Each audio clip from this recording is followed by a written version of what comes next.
Now, welcome to Path To Citus Con, the podcast for developers who love Postgres, where we discuss the human side of open source databases, Postgres, and the many PG extensions.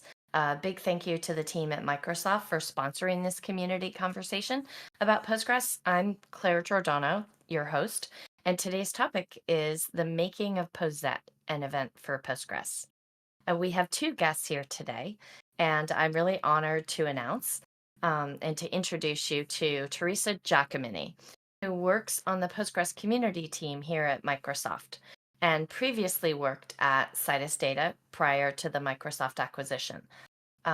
Earlier in her career, Teresa worked at Oracle and at Sun Microsystems. So she's been in systems and tech for a very long time. Was co-chair of the first 2 years of the POSETTE event, back when it was called Citus Con. And this year, Teresa was the chair of the organizing team for POSETTE. Welcome, Teresa. Thanks, Claire. I'm really excited to be here. It's going to be fun to talk about this topic in depth with some of our hosts online and you as the talk selection team chair and everything else. I'm really happy to be here. Well, welcome. I also want to introduce Aaron Wislang.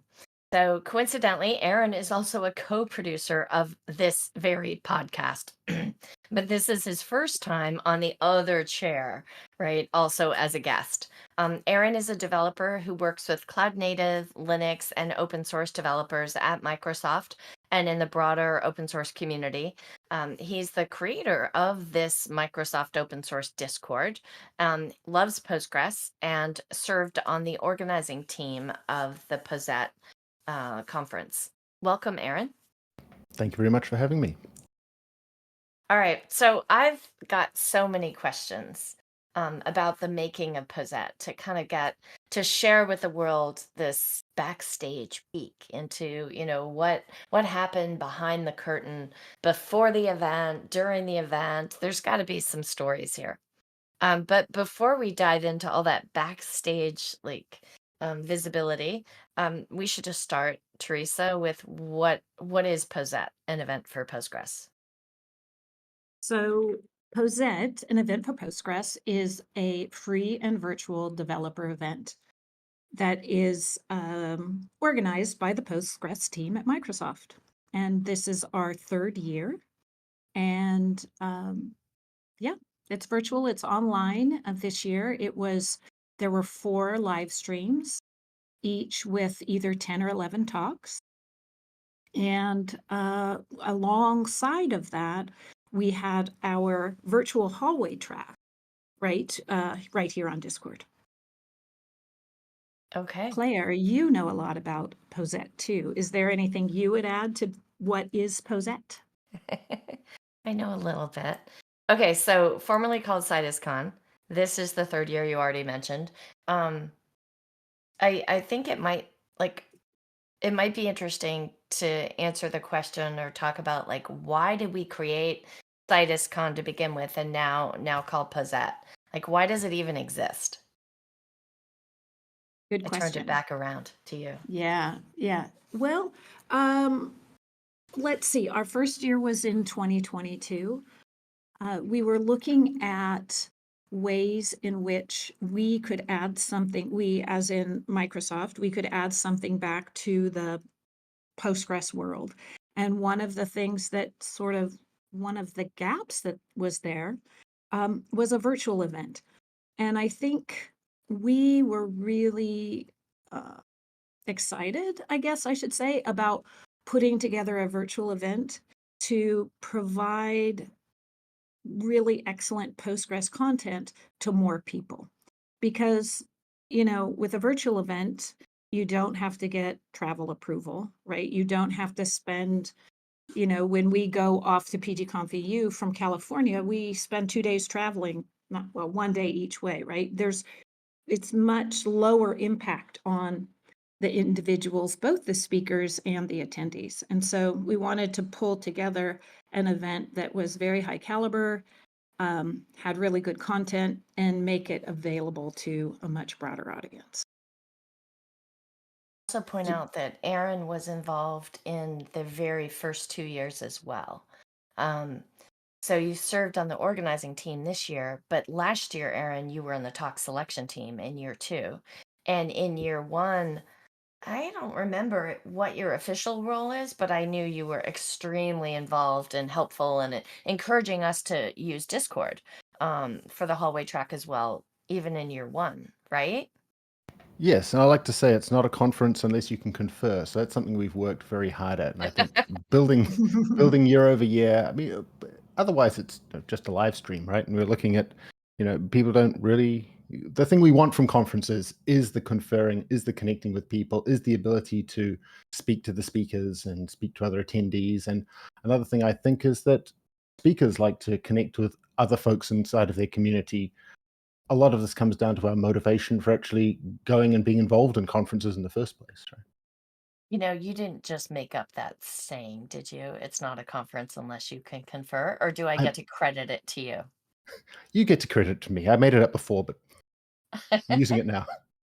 It's Okay, open so source, though. so back to the why. If I remember correctly, Teresa, we started planning the year 1 of this event in probably the summer of 2021. Correct. And That's right. so it was still like vaccination days, post COVID. Like, I don't even think an in-person event was within the realm of possibilities at that Yep. point. Like, we just weren't sure what the future, there was a lot of uncertainty still. So I feel like the world events forced us to be virtual the first year. And then, I mean, I'm the first one to give the pitch on the value of it being virtual, right? Because people have older parents or young kids, or no, like you said, no travel budget. And it's really useful to get all of this great learning content out there. But also, like you're saying, Aaron, that virtual hallway track, the confer part, and make it available to people more broadly. And I don't know, that's probably one of the things I'm most proud of, um, is that accessibility part of the equation. But And there's accessibility goes on beyond just the virtual part too, Claire, right? Like, one of the things, and maybe I'm jumping ahead, so forgive me, but one of the things that we focus on a lot are the captions, right? We spend a lot of time making sure that the captions are readable, that they are technically correct, that Postgres is spelled properly, and then we translate it into 15 more languages as well. So that makes it more accessible in addition to being online. Okay, so I was going to ask you both this question, and I was just going to do one of those like quick answer, don't think about it. Captions, do you love them or hate them? I love them. I really appreciate the importance. And also, when you do get things which are technically correct, it makes a huge difference. Teresa? I'm Teresa? just laughing. I love them as an audience member, and I don't love them very much as a conference organizer. Okay, why do you not love them very much as a conference organizer? And I appreciate your honesty in that answer. I kind of knew where your answer You might knew where it land. was going to be. a- Well, And yeah. I'm glad you didn't give me the politically correct answer. Thank you for that. Nobody wants politically correct. They're a lot of work. They really are. I mean, if you want to do a good job on captions, right? If you want them to be technically correct, and if you're not a technical person and you want them to be technically correct, you have to listen over and over again and look at the slides and make sure that you're representing the code correctly in the captions. And so there's a lot of work involved. And I recorded all the talks, and then I reviewed the edits of all the talks, and then I did the captions on a whole bunch of the talks and the bookmarks on the whole. So I've seen all of these things a whole bunch of times, and rewinding. So that's why I'm not as big of a fan, but I would not do it, right? It's important. It's really, really important. And so, um, yeah, so that's why it's just mixed. Have you kept a list of all the different ways the automated caption generators spell Postgres? Like, I think it would be kind of funny. I It would make for nice poetry. I had one. I wish I had done it for this, but you get post Postgres as 2 words, posters. I think we had Portugal once, which was like, what the heck? There have been some that have been not mentionable. So, and there's capital P's and lower case P's and like just so many different ways. I just looked up one that Ari shared with our internal PM team at one point, and it was literally Azure Database for Psychos. Yes. So I mean, it's just weird spellings come out of these systems, and so what's Well, cool is that you not only correct them, the English captions, but you correct them before all the translations are done. yeah, So that benefits and accrues across all 16 languages, even though I know it's a lot of work. yeah. And you know, Postgres isn't the only thing that gets spelled funny. Coming from Citus data, right? Citus is spelled at least as many ways as Postgres is spelled. So Oh, yeah, it's funny. Cite us with an S, with a T, with a C, with sometimes citrus, because they can't believe that citus would be the word, right? Like, so lots of different ways. But I will say the AI side of things really has improved year over year. Now You we are have right. multiple options now. We've got things like, OpenAI Whisper is used by some tools. We've got Descript, we've got DaVinci Resolve has a really good one, and Adobe Premiere. All of these different tools are now using AI models to do all of that automatic captioning, and they do a pretty good job for that first pass. One thing I'm really noticing as we go through, we speak very differently to how we might record something written down. And I'm add a lot of filler words, or I might repeat things and so forth. But these models, these AI models, are really good at capturing the intent and making something into a readable sentence, which I think is quite magical. So Yes, that and part has been good. Boris we Mejias is on the chat, and he just dropped in. I'm going to mispronounce this because I do not speak Spanish, but apparently postres is, I'm sure I botched that, is desserts in Spanish. And I know I've seen that in the captions as well. What were you going to say, Teresa? Oh, I just said postres. I think Oh. I'm pretty close to pronouncing it right. Not exactly, but pretty close. Oh, what I was going to say was our speaker pool, right? We have a very diverse speaker pool with a lot of different accents as well. And so those come across very differently in captions. Yes, it's Yeah. true. Yeah. I helped you out. I mean, I wasn't on the organizing team this year, so I wasn't part of the team involved in, recordings or captions or translations, but I did help a little bit in the end game with just a small handful of these, and it was dramatically different because I had some very different accents, and the caption generators seem to be better at some people's accents versus others.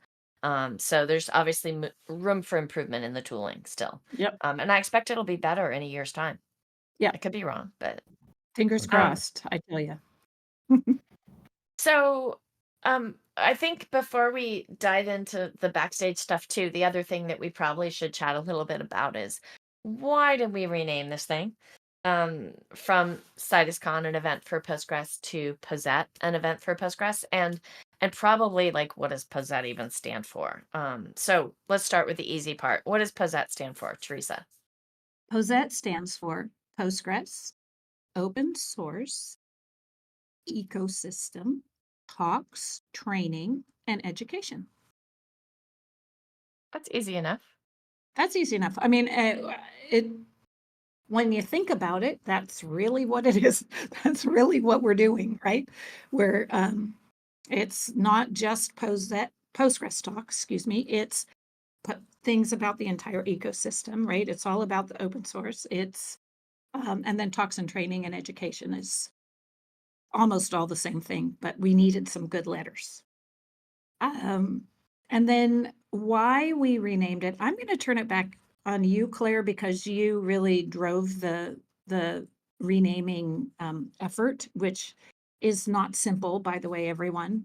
It takes a tremendous amount of thought, lots of options and such. So why, Claire, why did we rename Citus Con?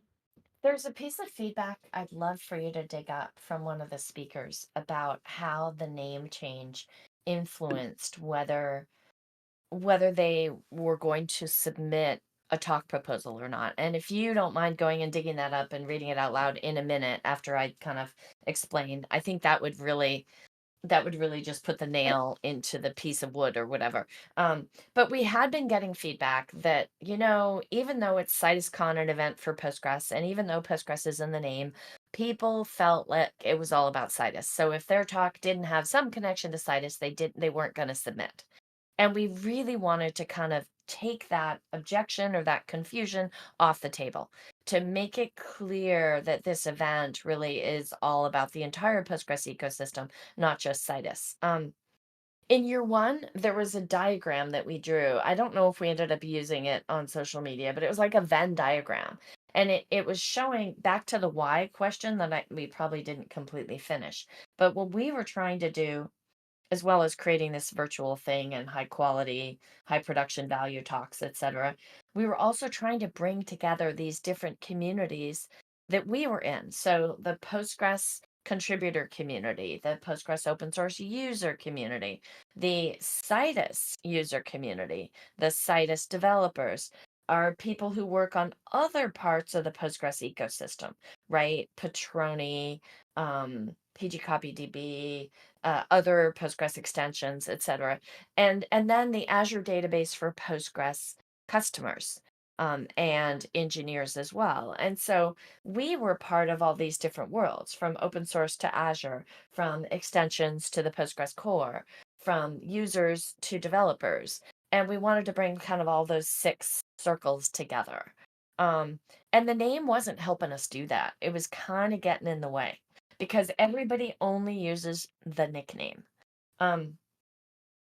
When my daughter was born, we said, my husband and I decided to call her Gabriella, and he said, okay, we can call her Gabriella as long as we never call her Gabby. Let's promise to never call her Gabby. Well, guess what? By 3rd grade, she was Gabby, and she was Gabby for a decade before she went back to Gabriella. I mean, you just can't control it. People are going to use nicknames, and so that's probably the number one reason why, is just to make that Postgres focus and that ecosystem focus a little more obvious. And then some people have asked, like, where did we get POSETTE from? And Teresa, how many names did we look at?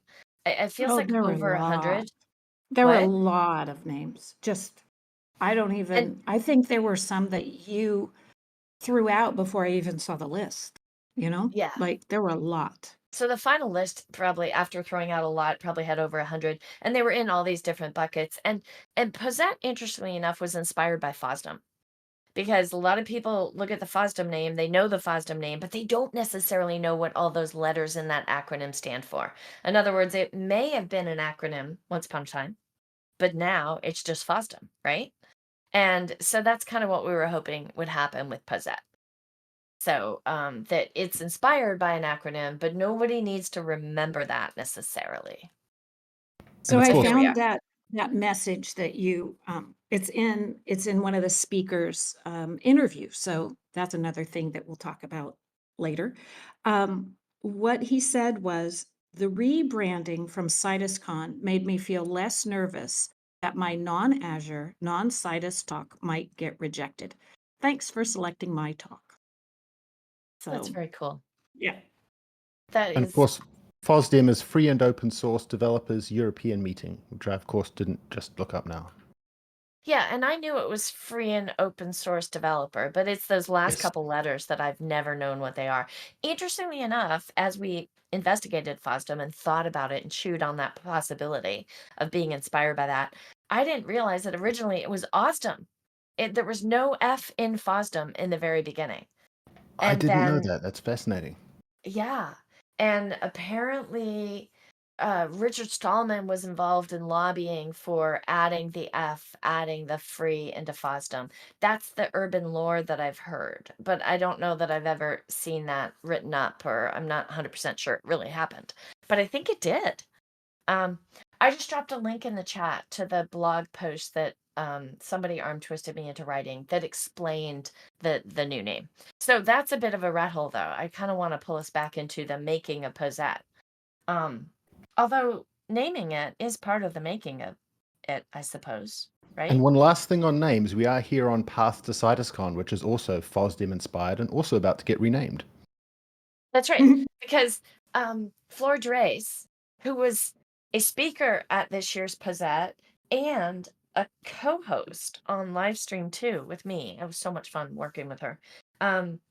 She originally had created, back when she worked at Microsoft years ago, this Path to FOSDEM series of meetups around Europe in the days leading up to FOSDEM. And this was back in, I think, 2020.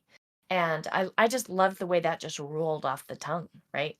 Path to FOSDEM. And so that's kind of was the inspiration for Path to Citus Con. Because this was a pre-event, right? Before year 2 of Citus Con, right? A surprise Correct. podcast. You got it. Yep. Okay. All right. So, planning and execution. What was it like backstage? Like, what's the time frame? I know that I worked on the rename with my boss Charles and you, Teresa, starting probably late last summer and into the fall. What was your, and I remember running the new possible names by people at PGConf New York City, which was what, late September, early October of Yeah. last year. So we still didn't have the final locked and loaded at that point. But what about the rest of the planning? What was that Well, cycle? so the earliest part of the planning, which is kind of funny, is budget planning, because that has to, I mean, we work at Microsoft and our fiscal year is July 1 to June 30. And so you start planning the budgets for the following year, like now, like right about now, and even a little earlier. So for example, we've already started thinking about our next year's event. We've already started very early planning days, of course. And then, so then after that, we started thinking about the dates. And I personally had some things going on in my personal life in April of this year, March and April of this year, that was like, well, if I'm going to be the chair of the event, we can't have it in April like we have every year. And so we had to figure out the dates for it and make sure that all of the people that were going to be involved would be available during that time. And then we move on to planning like the structure of the event. And the structure changed dramatically this year. And that there was a lot of thought that went into that, right? How are we going to do the structure? And sort of in parallel, there's the beginning of getting the website ready. And all that kind of stuff, and moving into when we actually announce. Now, we had chosen dates for this event, and then we went to PGConf EU and we talked to some of our European colleagues and realized, we had originally planned POSETTE to happen this week, and that there's a major holiday that happening this week, and that many of our colleagues would not be available. So we pulled it in a week. So even after we had done a whole bunch of planning, we still were we had started early enough that it gave us some runway to pull it in by a week. And then what happens after that, Claire? Then we launched. Yeah. Am I answering the question you asked? I hope I am. I asked a really broad question. There are no wrong answers. You can go anywhere you want. I feel like you were working pretty intensely on the combination of POSETTE and PGConf EU in December. Yes. But you were working on POSETTE in November. Like, you were already specking out website pages and working through logistics, working through costs, working through staffing. Like, you were intensely focused on POSETTE, with your only distraction really being PGConf EU, even back in last November, even though it didn't get announced and the CFP didn't open until January, right? January 19th. Yeah. Okay. Yeah. So, yeah, there's, I don't know, for people who attend wonderful Postgres conferences but have never had to organize them are so lucky. Because there's so much work that happens in the background, and it probably takes a lot longer than anybody realizes. Yeah. There's just a lot to And do.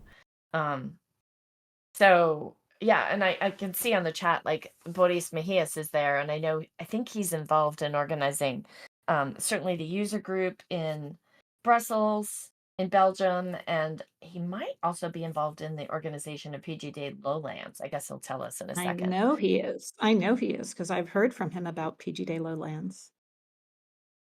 So okay. Well, you talked about structure, and I think we should be clear about what that means. Like you said, the structure is dramatically different this year versus last year. What is structure? So what I mean by that is for the first 2 years of the event, we had some of our talks were pre-recorded and went live the at the beginning of the first live stream. And the other, then there was it was sort of about half and half. And then the other half were live talks where the speaker was live on camera during the live stream itself. And we thought long and hard and we looked at that structure and we realized that it caused a little bit of like the playing field wasn't level for both types of speakers. For from a on-demand speaker, the pre-recorded ones, right? They never got the chance to sort of be the limelight, so to speak. And for the ones that were on the live stream, they couldn't interact with people because they were speaking on the live stream. So we made the decision to make all the talks pre-recorded, which I think was real. I mean, that was absolutely the right decision. I think it made a big difference in terms of the liveliness of the hallway track, for example. And but it also meant that we had to have space for, like, if we wanted to keep the same number of total talks, and we actually added more talks. But if we wanted to even keep the same number initially, we couldn't do it with just 2 live streams. We had to do it with more live streams, and we ended up landing on 4. So that was the biggest structural change, I would say, is and going we also to went from all having pre-recorded talks. last year we had an Americas live stream, an APAC live stream, and a European live stream. But this year we went with the Americas European, of roughly the same size as well. Mm-hmm. Which Teresa wouldn't let me call America's We just spoke about that. America's EMEA. Like I kept Nope. wanting to call them that. America's live stream 1 and 2. And you were like, no, you have to call them by number. We're not labeling them by time zone. People might participate in the America's live stream from New Zealand or from, Europe, depending on like what their sleep schedule is. You can't, right? So we had a whole debate about that several times, didn't we? We did. And it wasn't just me, by the way. We talked about it in the organizing team, and pretty much everyone was like, yeah, we can say America's friendly or EMEA friendly, but we wanted folks to know that anyone was welcome to come to any live stream. And it did happen. I remember paying attention to the Discord chat because the same Discord where we're having this podcast live chat while we're doing the live recording, there's another channel, and that's where the POSETTE Conf conversation was, that virtual hallway track. Anyway, I remember seeing several people that I know from Europe who were on during live streams 1 and 3. See that? I use the numbers, Teresa. Good job, Which were Claire. those America's friendly live streams. So yeah, people joined all sorts of crazy times, depending on what was convenient for them. And that's the thing. Some people come from work, for example. I've had folks come in and they say, well, I finished work and now I'm joining this live stream. So the time zone, the time slot that you're able to attend a conference is very different sometimes for virtual events. Yeah. Okay, so do you think that pre-recording all of the talks was the right call? Like, are you happy with it? Oh, absolutely. absolutely the right call. Okay. Yeah. I do remember being very surprised, I think in year 2, when there was a speaker who had been a live stream speaker in year 1, and this person is a fabulous speaker. So they were accepted again with a totally different talk proposal in year 2, because that's one of our talk selection rules. Like we don't penalize people for having had an accepted talk in the past. I know some conferences do. They want to have like completely different sets of speakers year to year to year to year. So anyway, this person came in again, but they were accepted for an on-demand slot. And they made a comment like, "Oh, I've been demoted this year." And that was a surprise for me. I'm like, "You're not demoted. All the speakers are great. Like whether you're live stream or on demand is sometimes more of a logistical reflection, not a quality assessment Yeah. of your capability." And yeah, but that's not how he saw it. He saw it as a demotion. And so I remember us talking about that, and I don't know if that factored into your decision to have everything be pre-recorded, but um it's always interesting to like try to see things from the audience's And I point of remember when view we and the first discussing speaker's it, we point of had view. I had a slight bias. Yeah, I really enjoyed the live aspect, but I also understand how high wire it can be. You know, I was hosting one of the APEC live streams last year, and I remember having to get our keynote speakers on and all of the train of other things. There's a lot that can go wrong, so it is very interesting. But what I've noticed is it does allow everybody to be live once you've got sort of set that bar, and everybody can be live, and the people on the stream it didn't feel like anything was pre-recorded. And I think that is the key, that everything ran and we had the live hosts. I do think it's very important having live hosts alongside the pre-recorded content. And the flow was effectively as it was last year with the live talks, which was fantastic. But we had comments coming through in the hallway track and so forth saying, "Oh, I didn't know these weren't live," and some people even assumed that the speaker who was there might have been on the live stream. Oh yeah, remember what happened with Yelta Fenomenio? He was giving his talk and it sounded a little bit tinny, which was not the Oh, yeah. case for most talks. Most talks had like fabulous acoustic sound. But Just a his little, was yeah. tinny, right? Yes, and someone said someone should tell Yelta to do something, right? And we're like, we can't tell him. It was It's pre-recorded. this happened a month ago. And Yeah. and that had to be repeated over and over again. It was really interesting. Like people just didn't they did think it was live, which is great. It's great that the audience felt like that's what they were getting, but it was also cool. I mean, I was kind of disappointed with the virtual hallway track in year 1, and I Year can't two was an remember how I improvement. I felt think in year 2. year one was But definitely this quiet. We time, were pushing very hard, and it was our first time up to bat on that. And I think it's definitely grown very, very much year over year. well, year 1, remember, we didn't even like get it set up and tell anybody, even tell the speakers about it until late in the game. So there wasn't as much expectation setting, preparation, creation of accounts, getting on board, etc.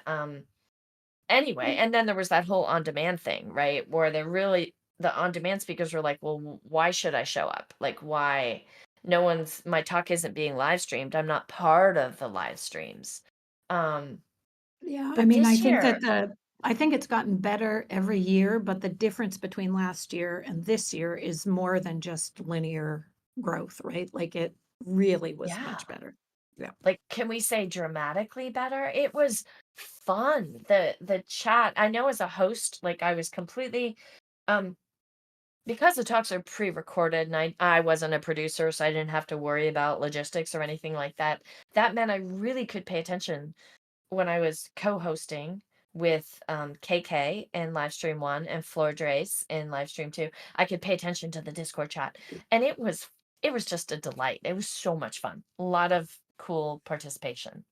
Um and engagement. And what did you call it? The confer? The It's not a confer part conference of unless you conference can there, confer. Aaron? Absolutely. And I think it also brings an energy as well. I mean, just as we have folks in the live audience here, and it'll be a smaller group compared to the number of folks it goes out to on Apple Podcasts and all of the other places, it makes a real difference when you know people are there listening to you and you can engage and talk.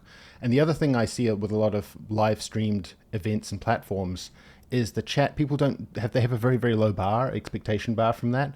It's very ephemeral. You don't actually get to have a conversation somewhere. But here, when you join a space, which is like a big room where you can connect with people, Boris is right here, and you can talk with him and have a side conversation, and things will pop up. And it's been fascinating. And even with this last event, you as a host being able to engage during the talks with the people who are there, it's a very cool pattern. So before we leave the topics of planning and decisions about structure and use of Discord for that virtual hallway track and things like that, I'm curious if you research of other events was part of your planning cycle, Teresa. And yeah, I already know the answer, but I think it's worth talking about here. Well, yeah, I mean, we took a lot of inspiration from the P99 event, a lot. Claire and I both worked with Brian Cantrell back at Sun Microsystems, and Brian made this comment about P99 that it was the best virtual conference he had ever attended. And so we reached out to the organizers and we said, well, what did you do? Why was it so great? And we took a lot of inspiration from those folks. I also got some inspiration from Scale. And that was specifically for the speaker pages that we put on. I know that's not where we are yet, but we added the speaker pages, and we didn't only put on this year's talks, but if speakers had spoken the previous year, we added their videos to the previous year's talks. If they had been on this podcast, we added that. So we created more richness for the attendees to get more information. And then, of course, we did the speaker surveys. So that was long-winded, but yes, lots of research. Can you remember where else we got some inspiration from, Claire?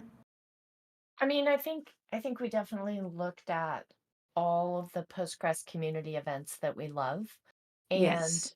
even the Postgres community conference guidelines. POSETTE does not qualify as a Postgres community event, but that's mostly because it's fully funded by Microsoft and fully staffed by Microsoft people, or our designers are, vendors that we pay. So in that sense, they're Microsoft people too. Those are the main reasons we don't qualify, but we definitely paid attention to like all the other rules and guidelines and tried to be as community centric as possible. And so I feel at least inspired by all the PG events that I've been to, and just that all the relationships, right? The amazing people you've met. Absolutely. I think Yep. Absolutely. I'm gonna drop a link in the chat to one of the speaker pages for POSETTE, because this year is the first year we had dedicated speaker pages, and I'm choosing Adam Vogt because he was a speaker last year, so you can see a link to his video from last year, and he did turn in one of the speaker interviews that you mentioned earlier, Teresa. Mhm. And also because his name starts with an A. So he is at the top of the list as one of the first ones. I'm like, oh yeah, he was a speaker. So I'm not playing And Teresa favorites here or mentioned anything like earlier that. this week that having the speaker page, for example, having the speaker interviews on the speaker page, or having the previous talks on the speaker page, was something we got from the Southern California Linux Expo. So we learn a tremendous amount from open source Yep. community events across the spectrum, and we all have our favorites. Go to KubeCon, Scale, OzCon, the last one that was there. GopherCon, PyCon. In fact, we all met. I met the Citus Data folks just after your acquisition at a PyCon. I remember we even had separate booths at that stage, and all of these events that really care about their communities have so much to learn from, and we just borrow and share back across the board. So Okay. We haven't talked about talk selection. Because I'm hosting this podcast, I'm a little sensitive to turning the conversation back to me. So but I feel like we can't ignore talk selection. So I don't know what should we say about So, it? Help me out. so Claire, you were the chair of the talk selection team, I don't know if everyone knows, but everyone Claire was the chair of the talk selection team. What were some of the, what were sort of your uh, golden rules, like when you were working on that? Um, I don't know if we have golden rules per se. I definitely, when I learned a lot when I was on the PG Day SF talk selection team. I think we called it a program committee. And Christoph Pettis was the chair. And one of the things I really liked about that is he gave us clear and crisp guidance at every stage. Like, and there was like a two-stage decision-making process. The first was asynchronous where each person would review all of the proposals and then vote on them. But then we had a second stage that was synchronous where we would all get together and we would look at, he had taken all the voting and put together a proposal, and then we would look at it from different angles holistically and try to figure out, like, could we make the potential schedule better? Like, was something dropped off the list that really should be added back on the schedule, and what kind of trades should we do? Anyway, so that's kind of the high level process that we used. It was definitely a two-stage process, asynchronous, and then we'd get together. Fabulous. I think probably the most important part of talk selection is having a really clear CFP that gives helpful guidance to potential submitters. Like we have this great set of resources um, that we link to on the CFP page on the website that you maintain, that you publish, Teresa. Um, and we try to give people examples of types of talks and very specific guidance. So I think I'd be curious. I'll be curious to see in the survey data, like if you get any positive or negative feedback about the CFP process. But that's part of the equation. The other part of the equation up front is just recruiting a great talk selection team. So we have Melanie Plageman and Daniel Gustafson and Alicia Kuharczyk, did I say it right? On the team. And so they were fabulous to work with. And the four of us collaborated really well together. But I definitely saw my job, like you think about people rowing in a scull for crew. And, the person who's the stroke versus the coxswain versus people in the other chairs, everybody has a different role. And I don't know. I do take that chair role and that giving guidance role pretty seriously. But we had a tough time. We had 184 proposals and we could only accept 38 of them. So it was hard. Anyway. And things have become more competitive year over year, and the quality of the CFP submissions that we've received has just been amazing. And I remember from last year, there are so many talks. You could have a whole other conference with the talks that may not have made that particular event that year. So I can share. I know Pino asked for a little bit of survey data. I'm quite pleased with our survey data. I'm also, I'm uncomfortable tooting my own horn or whatever. This is not my horn. This is like the whole team's horn. So please, anyway, so I don't know if you all are aware of what NPS scores. This is how likely are you to attend? And that is an 81, which is pretty darn awesome. Regarding the talks, we had a question in our event survey: is the collection of 42 talks useful to you across all 4 live streams? And 3/4 of the people said flat out yes. And the other quarter said some definitely are. So I think you did an excellent job of your talk selection, Claire, of the team. When people were asked what delighted them most, talks was mentioned the most often. So, yeah. So the talk selection, I think. I know that I did talked good. to Daniel Gustafson earlier this week, and he chooses his words carefully, right? He does not compliment, overly easily, if that makes sense. If you get a compliment from Daniel, you feel good about it. And he was quite pleased with the talk selection and felt like we made some good choices.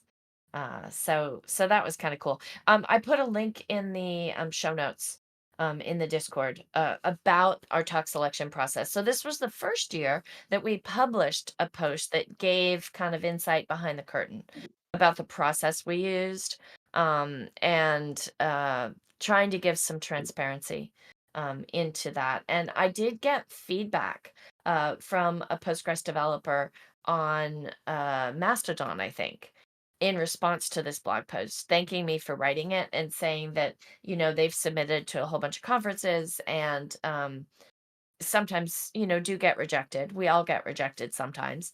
And that it was helpful to get a better understanding. So that was kind of cool too, right? Feeling like it was worth writing this blog post. And we're not the only ones. I think PGConf dev, Paul Ramsey, wrote a great blog post about their talk selection process this year. And I think the PG Day Paris folks also wrote something after the fact as well. Okay, so that's talk selection. Is there anything else we should say about that? I think there's a couple of things. The encouragement of first-time speakers, I mean, this is not talk selection per se, but getting people to that point of submitting a talk has been really important. And we've encouraged a number of people to be first-time speakers, which I think is really, really good. And also being there, I think there is a feedback loop that you need with the community in order to get people to submit talks rather than just a certain subset of people who are already very familiar with the conference circuit, for example. And you've done talks and blog posts, Claire, about why to give a Postgres talk, for example. And I think that is very helpful to people too. That's actually a really good point. As I talked about the components. Number one, having a clear CFP. Number two, recruiting a talk selection team, and then being transparent about who they are, letting everybody know up front. But we also did a lot of work. So kind of point number three, trying to really make sure as broad and as diverse a set of people as possible knew about the CFP. Both as a public service, like there's nothing worse than finding out about a CFP the day after it closes and being like, darn, I missed it. Like, and that there's like, it's disappointing, right? But also because if people don't know about it, they're not going to submit. And for some people, if they're not encouraged, they're not going to submit, right? Particularly if they're new, like you said, new speakers sometimes need a little nudge.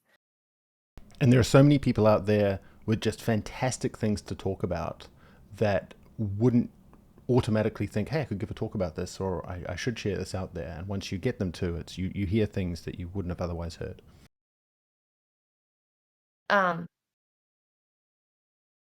Pino just asked a question about whether pre-recorded talks are friendlier to first-time speakers.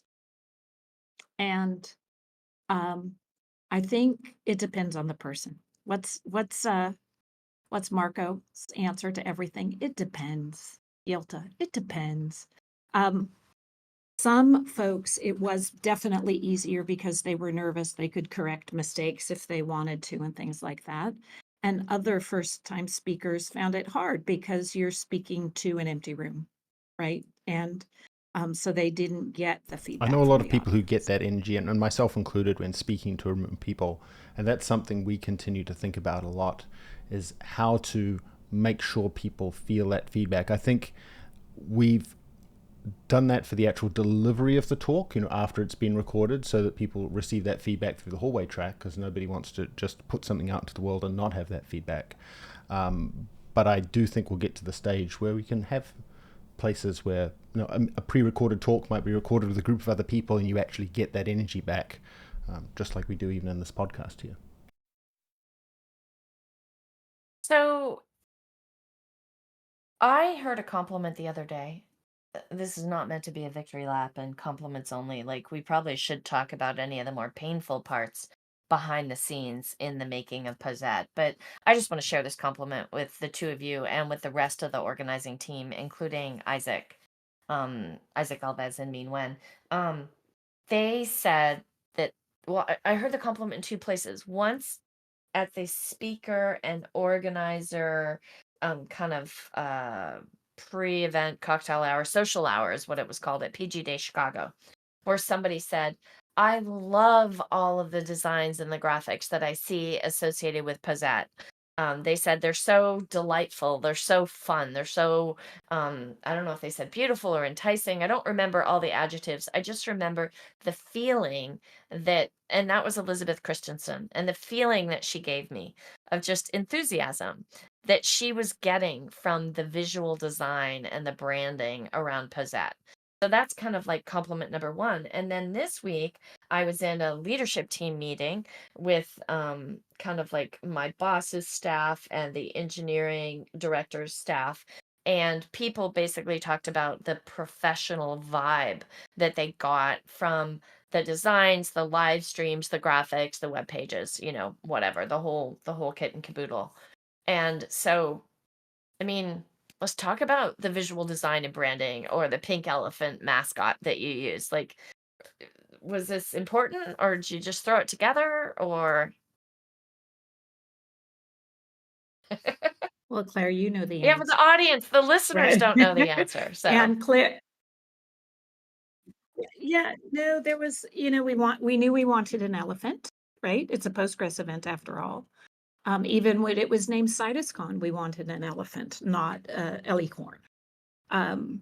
And so there were, I don't remember how many options we had that first year, but we did end up landing on our fabulous pink elephant that I just yeah. love to death. Yeah, he's quite adorable. And I like the fact Yeah. that when something has a mascot, that mascot transcends years, right? It can stick with you. Like, imagine POSETTE in 10 years' time or 5 years' time. Like, I imagine it will still be the same pink mascot, even as other elements of the design evolve and, grow older, etc. And cute animal. Yeah, we added more purple to the background and things. Cute this animal year, mascots and open for source example. communities is a recurring theme. When you look at all the favorite language communities, Python and Snakes and Rust and Ferris the Crab and Gophers, and for the Go community, and obviously Postgres, the elephant. It's a lot of fun. People Okay, like well, fun. shout out to Teresa, you as chair of the organizing team, and Isaac and me for just doing a great job on the visual design and giving us a mascot that we can all gravitate toward, I guess. So I saw this. Oh, go ahead. Yeah. And one thing, I was just going to say one other thing about design. For those of you who attended CitusCon previously, you'll notice that each year it changes a bit because we do want people to know where they've landed, right? That they've landed in the right place. And but we did, of course, keep our pink elephant even with the name change because we wanted that connection. That this is the third annual event, Makes not the sense. first.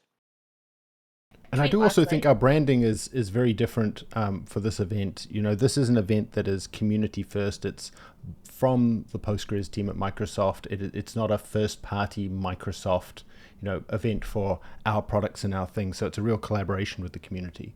So it does have a truly different feel to a lot of other things that we do. We're very good at branding and other things in other contexts, but this is it's very unique even at Microsoft, I would say. Yeah, I like the fact that on all the POSETTE web pages that I'm looking at, that you can, it's near the footer typically. It's further down the page. You have to scroll, but the attribution is there so that it's clear who the organizer is, so that that's not misleading in any way, right? The Postgres team at Microsoft is proud to be the organizer of POSETTE, an event for Postgres.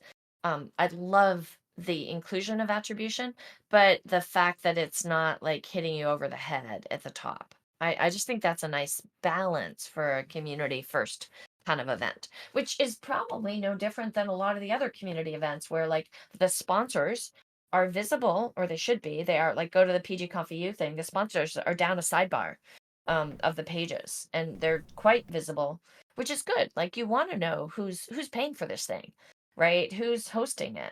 I go to a friend's cocktail party. I want to go say thank you to the host and hostess, or host and whoever it is that has organized it, and show appreciation for it too.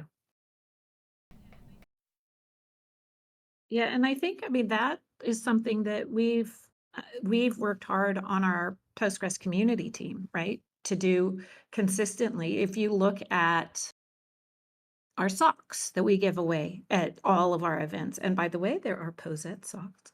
Um, the Microsoft is on the bottom, right? It's not way up high. And our activity book, everybody knows it was made by Microsoft, but it's not on the cover, it's on the back. And so we worked really hard to show that community first I All think right, I heard so swag approach to in there, things. Teresa. One of one of my favorite I things, did and I get the think word giving swag in the there. appreciation to the community. I think this is another thing that POSETTE and Citus Con and your team overall, showing up to all of the community events, has done extremely well. And it's fun, and I think it's very important to the community. Tell me some of your thoughts around swag and how you make it meaningful, because I know that's incredibly important. I will, but while I'm talking, I was about to go and drop in the link to the swag for any of the people here that if you're interested in getting our sticker packs for POSETTE, would you mind dropping the link in, or Ari, somebody, Absolutely. to our swag form? Because I am here in the San Francisco office today to ship swag. So when we're deciding what swag to do, first of all, we always have to do stickers because, well, everyone loves stickers, but they need to be meaningful stickers, and they need to have good graphic design and fun, something that each of us, even those who don't stick stickers, would like to stick on our laptop if we were laptop sticking kinds of people, right? So this year, we created two sticker sheets. One that's all about the event, all about POSETTE, and then the other sticker sheet is all about sort of, I will call it, Postgres and Friends, or Friends of Postgres. So there's a Slonic sticker on the sheet, and a Python sticker, and a VS Code, and I forget all of them. GitHub on the sheet. And then of course we have a sticker announcing the name for this podcast right here. So that was something, for a virtual event, you need to think about whether or not you can mail it, how easy and what the cost associated with mailing is, because if you send a insulated coffee mug like I'm drinking from now, it's very different than sending right. something flat. Aaron and I were having a conversation Things the like other that. day because there is a philosophy out there among some conference organizers, and reasonable people, smart people can disagree about this, but there is a philosophy that says, maybe we shouldn't be producing swag. Maybe everything should be digital. Maybe, does a lot of the swag just end up in the garbage anyway because people don't like it, because they feel like it's just advertising. And so I know that one of the things you put a lot of thought into is, how do I create swag that won't end up in the garbage, that people are going to enjoy, they're going to use, and if not for themselves, with their significant others, right, or somebody else in their family. And like the Postgres activity book, which I know wasn't part of POSETTE's swag this year, but is really popular, like especially Mhm. for anybody with nieces, nephews, kids, cousins, and even some adults really enjoy going in and kind of therapeutically coloring in the pages or solving the puzzles. Um, so I think it's nice that you put that thought into what people will enjoy and what they will want. I mean, Yeah, it's important. I mean, why send another thing that's just gonna go in the trash? Like, it I believe doesn't if you're going to do doesn't make any swag, you have to sense. set a very high bar. I mean, you could go swagless and talk about other things, and that's very good and important, sustainable. But I think if you are going to do swag, it needs to be meaningful. It needs to mean something to the community. It can't just be something generic with a logo thrown on the side. Or it should be practical, something people can actually use, not just the seventh iteration of something, and we kind of collect these things. And also valuable, something that's not cheap and plastic and kind of destined for the landfill.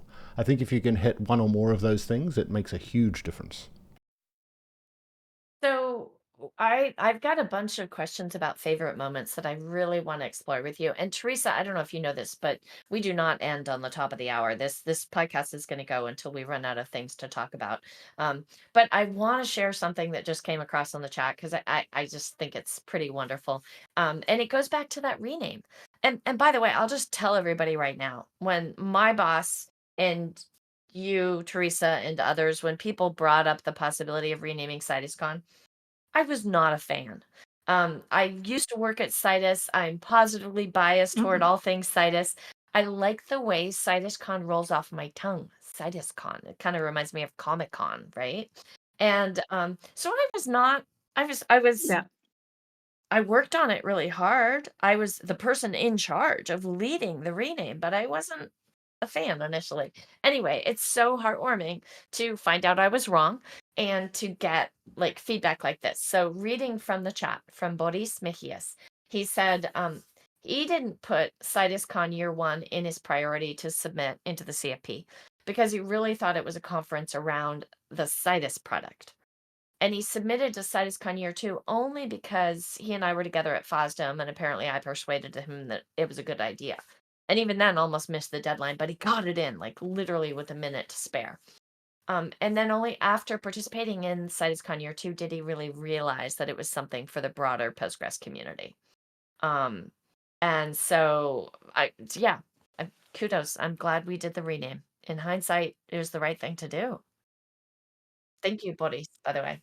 And thank you for being a co-host in year three. Yep. Oh my, yes, a co-host with Yelta, and I think that I know. they were so funny. One of the very funny yet like observant things that Boris said is he looked at the names of the four of us on the organizing team, right? And so it's Teresa, Ariana, Aaron, and Erin. And yeah, he said we all have names that have vowel, R, vowel. So we were the pirate team. It Also just got the cracks me up impression every time I think I should of go it. back and Thank you for replay that, exactly Boris. what he said, but I got the impression that he was suggesting that that was a requirement. To be on the organizing team, you need to have a certain phonetic sound or vibe to your name or something like that. The other funny thing that happened was very with Boris and with Yelta, they were the co-hosts of Livestream 4.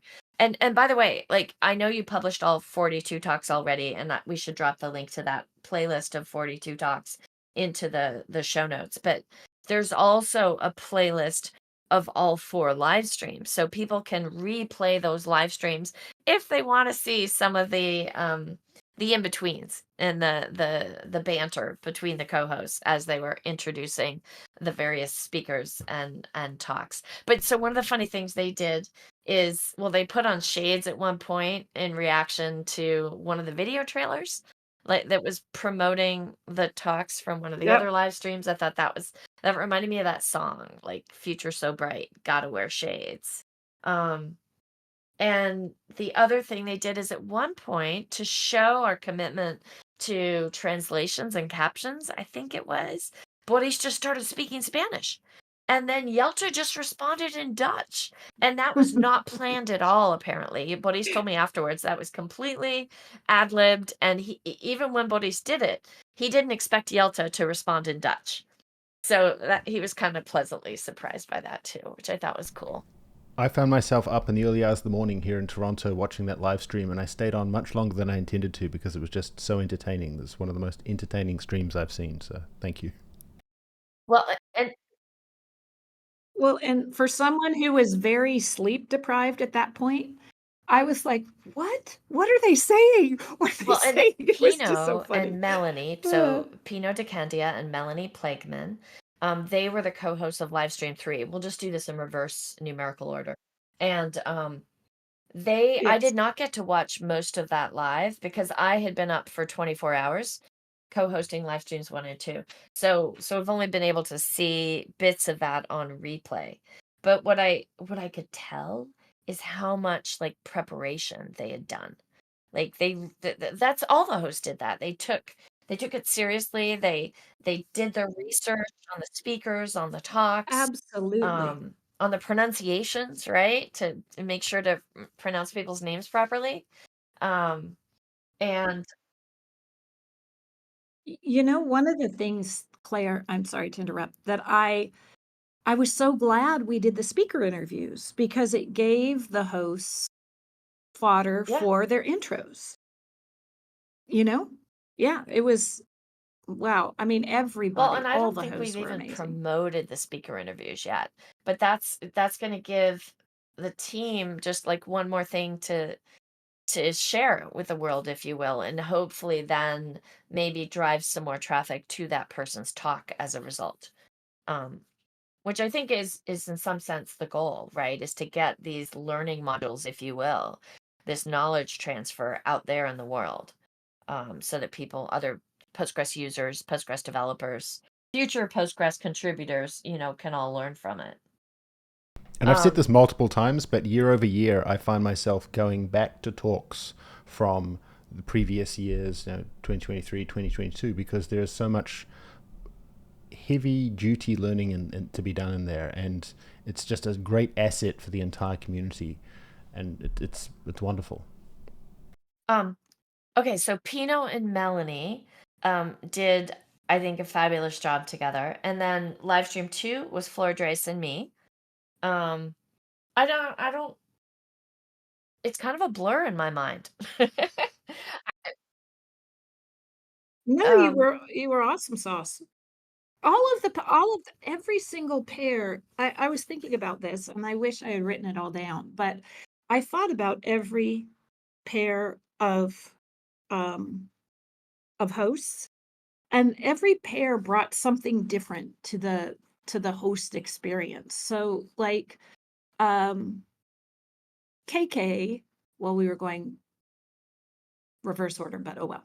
KK, right, he had all of the so much technical expertise, but also he's somewhat new coming into doing the community aspect. So he had all of that. And you know how to host, Claire. You guide everybody on the hosting as you do here and everything else. Pino and Melanie, that combination was awesome because, well, it just was. Melanie had all of that, the committer perspective and things. It was just really great. I was on Every with yeah, Livestream combination was 3, and I love the fabulous. technical and the side conversations that were popping up in the chat. Where Pino was diving in and Melanie was talking about. And it was really just nice Mm-hmm. to sit there and soak and see the things that were coming up. so KK, or Krishna Kumar Ravi is his long name, but we all just call him KK. He is the engineering manager for our Postgres contributor and committer team at Microsoft. But he's also, very knowledgeable Postgres person in his own right. Like you see him get up on stage. I saw him give a talk at PG Day Chicago about some very kind of low level Postgres topics, and he had a room of, I don't know how many people, 70 people, 60 people, just all paying rapt attention. So like he really knows his stuff. Anyway, he and I ended up taking the same flight home from PG Conf Dev, which was up in Vancouver at the end of May, and he was just bubbling over with joy at having had such a great conference up there.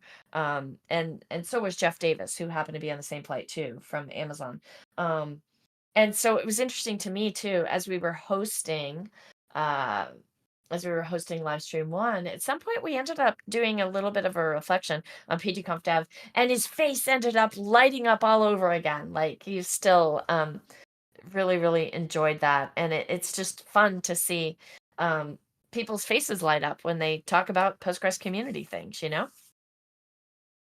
Um, okay, so chickens. We need to, like, what do chickens have to do with POSETTE? What's up with that? Okay. So, what is up with that was one of the inspirations that I got from Floor actually in my research was to have, rather than just get all the speakers together in advance and say, oh, don't wear a striped shirt, and be sure to leave room on your slides for captions, and all of those little things that speakers need to know if they're doing a virtual event instead of standing up in front of a room. She said, have an opportunity for the speakers to introduce themselves, to have it be a bit more interactive than just a bunch of information. So that's what we did. And we renamed it to the meet and greet. And but there were like 40 people on the call. And if we each took a minute introducing ourselves, then 45 minutes would go by, right? So I gave an example of how I wanted folks to introduce themselves. And I said, hi, I'm Teresa Giacomini. I'm the chair of POSETTE this year, and I love to garden and I have chickens. And that was my intro. And then the next person went and they said, oh, I have chickens too. And someone else went and they had chickens. And then somebody didn't have chickens, but they had 2 kids, and someone else had a dog instead of chickens. And by the end of it, it seemed like, I don't know, I can't remember, Boris, if you were on that first call, but by the end of it, it sure seemed like at least half the people on the call had chickens. And then Nuvik Lee, one of our speakers, used chickens as or a farm with chickens as the theme for his talk. So it just kind of became this Well, goofy and I thing think for the event. at the end of the day, like one of the things that's so cool in the Postgres community is people are all very focused on either using or contributing to the technology, the project, the community, like sharing their knowledge, etc. So it is about the work. It is about the tech. But at the same time, people give each other space to be human, to be goofy, to be funny, to have a real Yeah. life, to share their personal experiences. And that's part of what was so cool about POSETTE is I think a lot of the speakers felt like they could be themselves. Um it was so cool to see them just talking, I don't know, and sharing their expertise. So, Yeah, the hallway track for the meet and greet was pretty lively. You know, the chatting, we were on a Teams call, but the chatting in Teams so there were these was pretty video cool. trailers, and they were so much fun. I think that is what Boris and Yelta put their shades on for afterwards. Like they really were. Like I was delighted every single time I watched them. They're like what, somewhere between 3 to 4.5 minutes long each, and you organize them. There was like a small video snippet for each talk, and you organize them by live stream. Is that right? Okay. Um, Right. I just can't wait to. Anybody can go watch them now by going and watching the live stream replays, but that's a matter. You got to kind of, like, move the cursor and figure out where in the live stream they happened. And each live stream contained a video trailer for the other 3, right? Correct. And then for the last 2 live streams, we actually ran the trailer for those live streams as well, sort of as an intro to what was going to happen later in the live stream. We figured that out in between. Hey, we could As like an use it this way. introduction. Oh, that's a hot tip for. Mhm. It's just the hot tip for anybody doing this kind of an event. It is totally a-okay to change course, to learn from live stream 1 and do something different in live stream 2, and learn from live stream 2. And that's what we did with the trailers. And so Boris, and what happened was we ran the trailer for live stream 4 at the beginning in the welcome.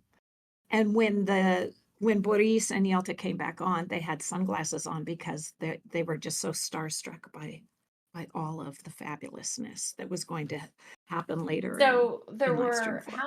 how many speakers total? Yeah, 44 speakers, 42 talks. And so we do have these trailers, and Claire and many other people have convinced me that we need to publish them for the world to Okay, see. hang on. So It I'll be wasn't doing that hard to that in the convince you. next In fact, I week or think 2. you immediately agreed. Like, Well, it depends on when, like, someone suggested it to me, like, Thursday, like, after I'd been up a long time, and I was like, "Oh, more work?" But no, it wasn't hard to convince me. They're very cool and they're fun, and hopefully they'll inspire people to watch some of the talks because Okay, they're well, you inspiring. just brought up the topic of work. Like, if someone is sitting there listening to this or walking their dog listening to this podcast and has been thinking about should maybe they work at Microsoft and they're thinking about how should I volunteer to be on the organizing team for POSETTE next year, or maybe they work at some other company and they're thinking about being on a Postgres community events organizing team. Like, is the work worth it? Because it's a lot of work, but is it worth it? Oh, uh, unequivocally, yes. Absolutely, yes. Um, it it's inspiring work, like, I listened to all those talks and, um, I got to be behind the scenes for all of that and build relationships with 44 different people, both inside and outside of Microsoft. I mean, there's a long list of positives, but it is work, but it is still a lot of work and a lot of time. But there's a lot of like, there's this line from a song that I love. It's like, I want to have pride like my mama has, not like the kind in the Bible that makes you bad. Wait, And that's how I feel. say I that again. feel Say that very, again. very proud. I want to have pride like my mama has, and not like the kind in the Bible that makes you bad. Because there is, you can be too proud, right? You can be overly proud. And that's not it. I'm quite proud of POSETTE and what the team of people that did this. And the team is the speakers and the hosts and the talk selection team and the organizing team and the managers of the people that were on the organizing team and the talk selection team and the people that Yeah, funded it. I mean, it's people that big. funded It's it big, too. big, That's big. And important. we, Couldn't have made it happen yeah, without the money, if you right. will. And And then Ari right. Padilla, who's normally here, she's not here today as a co-producer, but she's normally a co-producer of this podcast. She was on your team doing a lot. I mean, the social work and the social promotion, I thought was extremely well done. This year, we definitely had more activity than we had in Oh, past years. And just then Evan Basak was driving, I think, the promotion on LinkedIn too for your team. absolutely. And Ari was there like through all 4 live streams, the beginning of every single one. That was not some programmed pre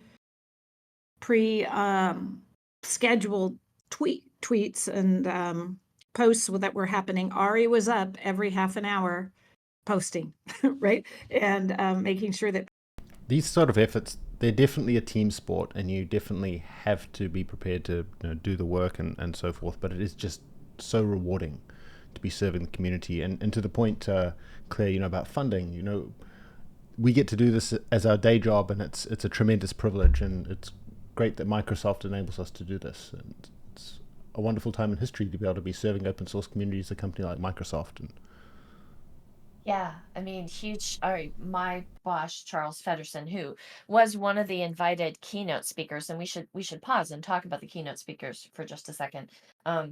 But his support of our time and the funding, it was huge. Like, couldn't have done it, wouldn't have had the luxury of organizing this event without his support. So for the talk selection team, we decided on 38 talks, but then I took the lead on figuring out who to invite for our 4 keynote speakers, because each live stream had one keynoter in the beginning. And I was so happy that people said yes to the invitations to be a keynote speaker. And with the kind of diversity of topics that we had, right? I mean, Charles talked about all the Postgres things that we're doing at Microsoft, which of course I'm quite proud of. Sarah Novotny shared lessons and learnings from her work in open source on other projects like Kubernetes. Regina Obe is a brilliant technologist in the PostGIS and open source geospatial world. Book author on the executive steering committee for PostGIS, and having her kind of try to bring together the open source geospatial community and the Postgres community in her keynote, I thought was pretty darn cool. And then I love Thomas's walking tour on the history of Postgres, and PostgreSQL. Like that was pretty cool too. So I don't know. I was glowing. I was super happy that they said yes, and with what they ultimately, each of Charles and Regina and Sarah and Thomas, and those names are in the order of the 4 live streams, each of what they delivered. Okay, am I just waxing philosophical now? Well, I think the keynotes were wonderful because it was such a wonderful cross section of the community. And when people come to a community, it's a technical community, but in the Postgres world, it's very much the people as well. And there's so many different facets to it, and that's what makes it so rich. One of the things I wanted to share, I published this Ultimate Guide blog post that kind of sliced and diced the talks into different categories and tagged them, et cetera, et cetera. But what I didn't share in that is some of the speaker metrics that I calculated. So I just thought I'd share them here. Of the 42 talks, 48% of them had talks with speakers from the Americas, whereas 45% of them had talks with speakers from EMEA. EMEA is, Europe, Middle East, Africa. And then 7% of them had talks with speakers from APAC. So Asia Pacific. So whether that's New Zealand or India or whatever other countries. So it was fairly diverse in that sense. And then of the 42 talks, 10 of the talks had female speakers. And yeah, I don't know. I just wanted to share that.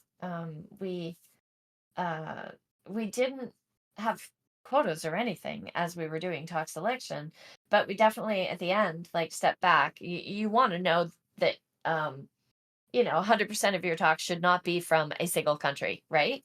100% of your talk should not be from people with a singular type of background.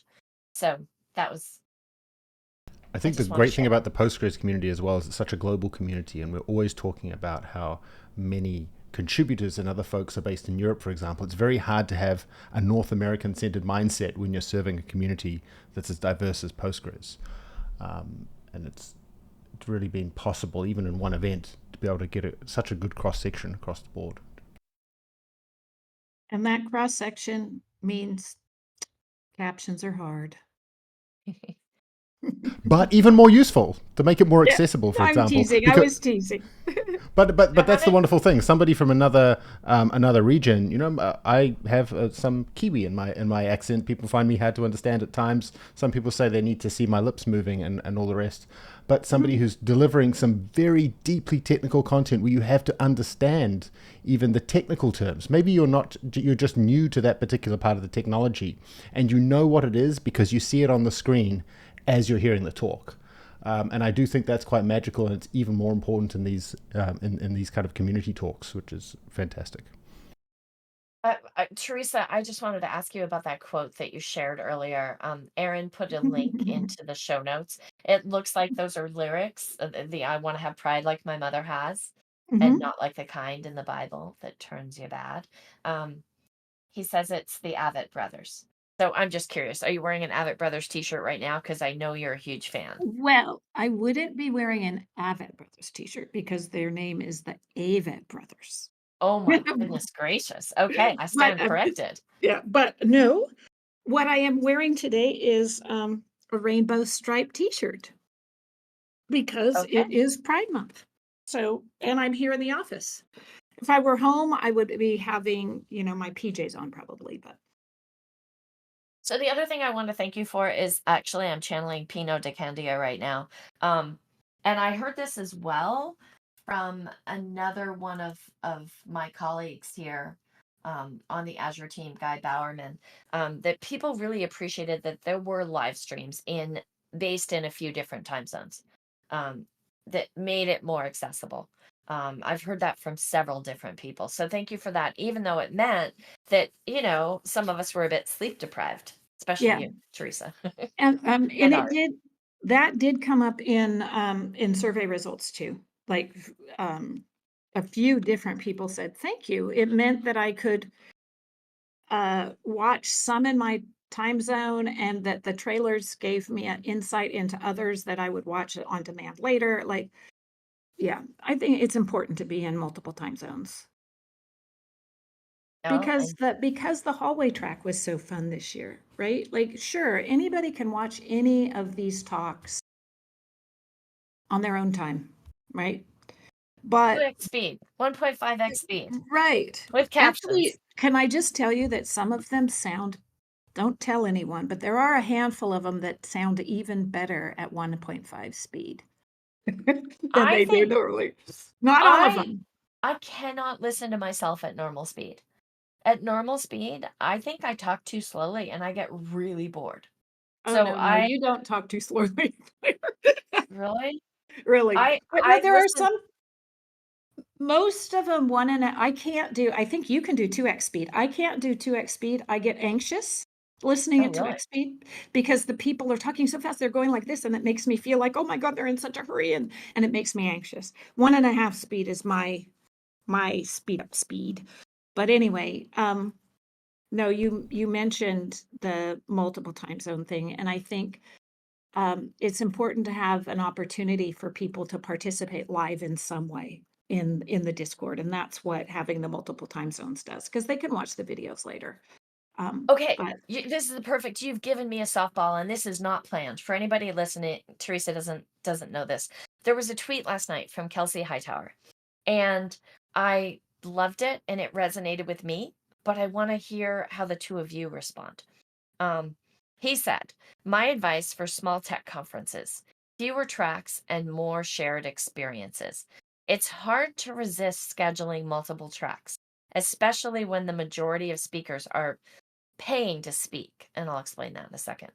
"Too many tracks dilutes the audience and doesn't set the speakers up for success." And what he means by majority of speakers are paying to speak is he means that, like, people have to fly themselves to the event. People have to not spend their day at work doing something else, but instead spend their day at the conference, right? So the speaking, sharing that expertise, paying to get yourself there, like, that is a contribution, if you will, right? So anyway, his advice: fewer tracks and more shared experiences. What do you think about that? Well, one of the structures when we were trying to figure out the structure for this year was to run, like, one option was, instead of going over 2 days, was to run 2 tracks. Still have 4 live streams, but competing against each other. And I agree. I think that spacing it and having it where we have a single thing that people need to pay attention to at any one time, I would agree. For our size events. Now, if we ultimately ended up with twice as many talks, and we could, what do I want to say, categorize them by a potential audience, then maybe. But for the event that we have now, single track definitely makes sense. I think it's very much to do with scale as well. I take the example in the Kubernetes community, for example, with KubeCon as it's grown. I think as you get something that just gets bigger and bigger and bigger, and Kelsey is from the cloud native community and it's been a staple in the cloud native community, it can just be absolutely overwhelming. You go to a conference, you don't even know where to look. People say, "Oh, go build your schedule." You're not really building your schedule and choosing between 3 and 4 different tracks and saying, "I'll see this one, I'll see this one, I'll see this one." It really ends up being sort of almost a random pull out of the pot. And the track that so many people are really there for is the hallway track. And I think anything you can do that gives that shared context to people and allows them to talk about things and connect around the content really does help. But that also means that these smaller conferences are incredibly valuable. The focus is valuable, and building those shared experiences is valuable. And I remember being at PyCon some years back, and we were at PyCon is the largest Python conference. It's the main primary Python conference, but it would be they were saying next year it's going to be in this city, but it is going to be capped at this size. So the only way we can scale is through more regional conferences, all the regional PyCons, the PyCon Canada, the PyCon such and such, PyCon such and such. And that is how you achieve that scale without breaking the community. And it is definitely a feel. It doesn't matter sort of how you do with it. Okay, maybe you have a single track conference or a multi-track conference, which is small but very carefully thought out. It doesn't matter how you get that connectivity. You have to build that shared context and make sure you're not overwhelming people. But I do think that trends towards seeing more of that in the smaller and more focused and more community-centric events. All right. Well, listen, this has been a fabulous podcast. Before we wrap up, I have a question for Teresa.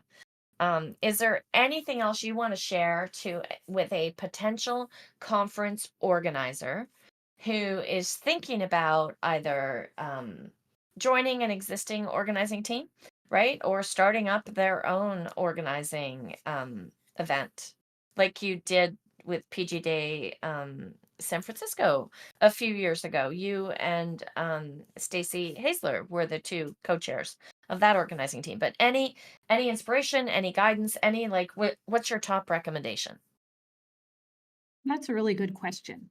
I wish you had sent that to me earlier so that I could think about it a little bit. But this is what popped in my head. So two things. First thing is just know that it is a lot of work and it's very gratifying. So know that going in, be ready to spend a good chunk of time on it. And secondly, I would say to